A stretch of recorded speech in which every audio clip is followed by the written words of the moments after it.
dengan saya Nurul Mutmainah di channel YouTube saya, khususnya di segmen edukasi hukum. Nah, sesuai dengan komentar-komentar yang masuk, banyak yang merequest saya untuk membuat video tips-tips lulus ujian profesi advokat atau UPA. Oke, jadi saya baru ada waktu untuk membuat video itu. Nah, sebelum kita bahas tips lulusnya, kita bahas dulu apa sih itu UPA atau ujian profesi advokat. Nah, jadi ujian profesi advokat ini salah satu syarat yang harus kita lalui untuk menjadi advokat di Indonesia sesuai dengan Undang-Undang Profesi Advokat. Nah, kalau mau ikut ujian profesi advokat, kita harus terlebih dahulu mengikuti pendidikan khusus profesi advokat. Di dalam ujian profesi advokat ini akan diujikan beberapa materi, jadi itu seperti rangkuman materi yang telah kita pelajari saat kita kuliah di Fakultas Hukum dan apa yang telah kita pelajari di PKPA atau Pendidikan Khusus Profesi Advokat. Jadi seperti rangkumannya lah apa yang kita telah pelajari. Nah, materi yang diujikan di sini saya sudah merangkumnya beberapa. Yang pertama itu peran, fungsi, dan perkembangan organisasi advokat. Yang kedua, kode etik advokat. Yang ketiga, hukum acara perdata. Yang keempat, hukum acara pidana. Yang kelima, hukum acara perdata agama. Yang keenam, hukum acara peradilan hubungan industrial. Yang ketujuh, hukum acara peradilan tata usaha negara. Dan yang terakhir itu ujian esai. Nah, ujian esai ini kita bakalan disuruh untuk membuat surat kuasa atau surat gugatan atau untuk membuat alternatif penyelesaian sengketa. Kalau yang kita lihat di materi-materi yang tadi itu kebanyakan hukum acara, jadi memang lebih fokus ke beracara karena kan tujuannya mau menjadi advokat.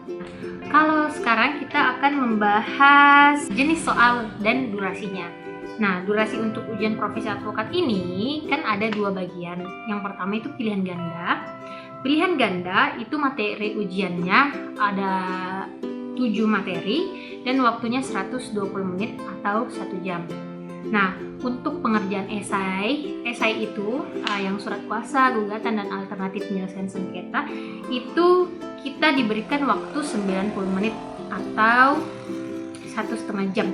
Jadi total semua nanti saat kita mengikuti ujian profesi advokat itu sekitar 3,5 jam. Nah, saat mengikuti ujian profesi advokat itu terbagi dengan beberapa sesi. Nah, sesinya itu yang pertama ada pendaftaran ulang. Ini saya sudah tulis di sini, jadi kayaknya bakalan saya bagikan filenya di description box, kalian bisa cek.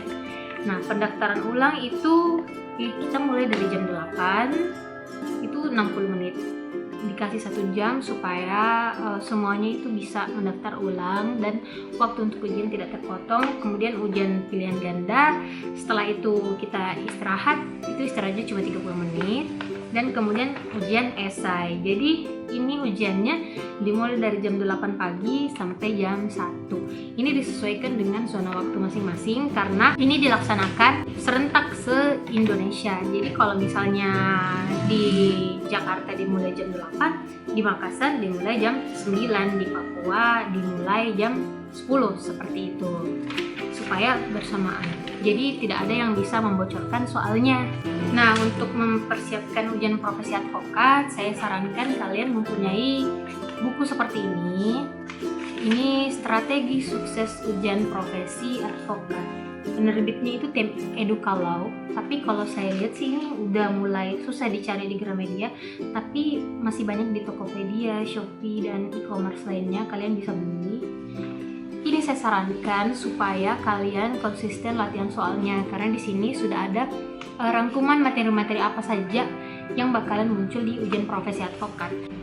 Dengan pengalaman saya, apa yang muncul di sini itu 85% sama dengan yang muncul di ujian profesi advokat. Jadi ini sangat membantu. Nah, saya sudah merangkum apa saja isinya ini karena kalau saya mau jelaskan semua ini tebal banget. Materi pertama, peran fungsi advokat itu kita harus perhatikan undang-undangnya. Jadi pastikan kalian sudah membaca undang-undang profesi advokat. Ada 4 materi yang selalu muncul. Yang pertama itu waktu disahkannya undang-undang advokat. Yang kedua, nama-nama organisasi advokat. Yang ketiga, wilayah kerja advokat. Dan yang terakhir, kewajiban dan sanksi yang dimiliki oleh advokat. Nah, selanjutnya yang kedua, materi kedua itu kode etik advokat. Yang saya rangkum itu yang pertama, waktu disahkannya kode etik advokat. Ini kita harus hafal karena soal ini pasti muncul dan ini harus dihafal. Waktu disahkan kode etik advokat itu tanggal 23 Mei 2002. Jadi kalian harus ingat itu. Terus kewajiban advokat sama tadi dengan materi pertama. Yang ketiga, tata cara menangani kasus dan pengertian dasar advokat, officium nobile, klien, dan lain-lain. Pokoknya pengertian pihak-pihak yang terlibat lah dalam suatu kasus. Materi ketiga yaitu hukum acara perdata. Yang pertama, itu yang bakalan muncul adalah syarat sah dan formil gugatan. Yang kedua itu jenis putusan. Karena putusan itu ada 3 jenis, yaitu deklaratoir, kondemnatoir, dan konstitusi. Yang selanjutnya harus kalian perhatikan adalah jalur persidangan, mulai dari mediasi, gugatan, eksepsi, dan lain-lain. Kalian harus hafal semua jalurnya, jangan sampai terbalik. Terus lokasi sidang, dan yang terakhir syarat sah perjanjian dan gugurnya perikatan. Itu penting banget, jadi kalian harus paham. Nah, yang keempat itu hukum acara pidana. Hukum acara pidana ini saya melihat bahwa banyak soal yang diulang-ulang di hukum acara pidana, yaitu jangka waktu masing-masing proses. Misalnya kalau penahanan, penyidik itu boleh melakukan penahanan terhadap tersangka itu 20 hari dan bisa meminta perpanjangan 40 hari. Penuntut umum itu bisa menahan 20 hari dan perpanjangannya 30 hari. Hakim pengadilan negeri itu 30 hari, perpanjangan 60 hari. Hakim pengadilan tinggi itu 30 hari dan perpanjangan 60 hari. Hakim Mahkamah Agung itu 50 hari dan perpanjangan 60 hari. Itu kalian harus hafal. Dan ruang lingkup ini KUHP. Kita harus mengetahui apa itu penyidikan, surat dakwaan itu seperti apa, hak penuntut umum dalam upaya hukum, pra-peradilan, dan rehabilitasi. Itu yang paling sering muncul di soal-soal. Jadi kita harus memang rajin latihan soal sendiri menggunakan buku-buku atau materinya juga. Kalau misalnya kalian tidak sanggup membeli bukunya, kalian bisa temukan materi-materinya banyak kok di internet. Yang kelima itu hukum acara perdata. Yang biasanya muncul itu syarat perceraian, sumber hukum peradilan agama, pihak-pihak yang terlibat dalam pernikahan, wali, saksi, pejabat yang berwenang. Jadi nanti kalian bakal ditanya siapa yang berhak menjadi wali, pejabat yang berwenang siapa, yang bisa jadi saksi siapa. Itu kalian harus paham. Dan kalau di acara perdata agama itu hak asuh anak, jenis-jenis talak, perbedaan permohonan cerai dan gugatan cerai, tentang warisan, kewajiban dan hak setelah cerai. Materi selanjutnya itu ada tentang hukum acara peradilan hubungan industrial. Nah, kalau ini tentang dasar hukumnya, jadi apa yang mengatur tentang hukum acara perhubungan industrial ini? Oke, jadi perlu saya jelaskan dulu. Hubungan industrial itu lebih ke hak-hak employer dan employee atau pekerja dan yang mempekerjakan, itu lebih ke arah-arah ya industri seperti itu, antara bos dan karyawannya lah, seperti itu. Nah, dasar hukumnya apa itu pengertian perselisihan hak dan perselisihan kepentingan. Nah, biasanya kalian juga akan ditanyakan perbedaan perselisihan hak dan perselisihan kepentingan. Itu yang harus kalian paham betul. Jangan dihafal, tapi kalian harus paham. Karena nanti bakalan ditanya apa bedanya. Nah, terus selanjutnya proses pengajuan gugatan ke peradilan hubungan industrial, perbedaan proses di pengadilan dan arbitrase, kemudian unsur perjanjian kerja tentang pekerjaan, upah, dan perintah. Nah, materi selanjutnya itu mengenai hukum acara peradilan tata usaha negara atau TUN. Nah, yang pertama lagi-lagi tentang sumber hukum. Yang kedua, siapa yang boleh menggugat.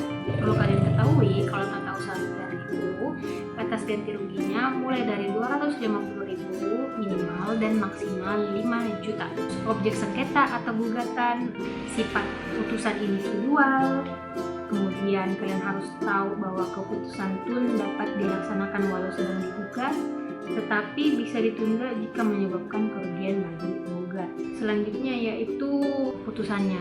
Jenis-jenis putusan itu bersifat pembatalan dan ganti rugi. Jadi membatalkan keputusan tata usaha negara, membatalkan SK pemecatan PNS. Nah, seperti itu perlu, misalnya kalau digugat dan batal putusannya dan digugat dan hakim menerima gugatan tersebut, yaitu SK pemecatan PNS-nya ya harus dibatalkan. Dan kalau PNS tadi minta ganti rugi, ya diberikan ganti rugi mulai dari 250.000 sampai maksimal 5 juta. Nah, terus kreditun ini hakim bersifat aktif. Terus penggugat memiliki hak pemeriksaan prodeo dan tentang alat buktinya apa saja. Terus asas pemerintahan yang baik. Kemudian last but not least tentang tun ini adalah proses persidangan. Mulai dari gugatan, jawaban, replik, duplik, pembuktian, kesimpulan hingga putusan. Materi selanjutnya ini mengenai arbitrase dan alternatif sengketa. Jadi kalian harus tahu dulu apa arbitrase. Kalau nggak tahu ya googling aja sekarang. Oke, silakan googling apa itu arbitrase. Karena kalau saya jelaskan di sini panjang. Dasar hukumnya apa? Jadi dasar hukumnya itu Undang-Undang Nomor 30 Tahun 1999 tentang arbitrase dan alternatif. Nah, selanjutnya itu tentang perjanjian arbitrase, cara penyelesaian di luar pengadilan, mulai dari konsultasi, negosiasi, mediasi, konsiliasi, atau penilaian ahli pihak yang terlibat di arbitrase. Jadi kita harus tahu arbiter itu siapa, yang boleh jadi arbiter itu siapa aja. Jadi yang boleh jadi arbiter itu yang sudah berpengalaman minimal 15 tahun di bidangnya. Kemudian batas waktu arbitrase itu berapa hari? Saya kasih aja bocoran 30 hari. Nah, terus sifat kesepakatan atau perbedaan pendapat itu final dan mengikat. Kemudian arbitrasi ad hoc dan arbitrasi voluntary. Terus tentang prinsip separability. Oke, itu saja untuk materi pilihan ganda. Jadi kalian bakalan disuruh untuk menjawab pilihan ganda ini selama 120 menit atau 2 jam. Ada 7 materi tadi yang telah saya sampaikan satu persatu apa saja yang harus kalian pahami supaya kalian lulus cepat. Nah, selanjutnya itu sesi kedua yaitu ujian esainya. Oke, karena video tentang ujian profesi advokat bagian pilihan ganda ini udah terlalu panjang banget, jadi saya bakalan bikin video terpisah tentang cara-cara menjawab ujian esai di ujian profesi advokat. Bye, silahkan klik video selanjutnya.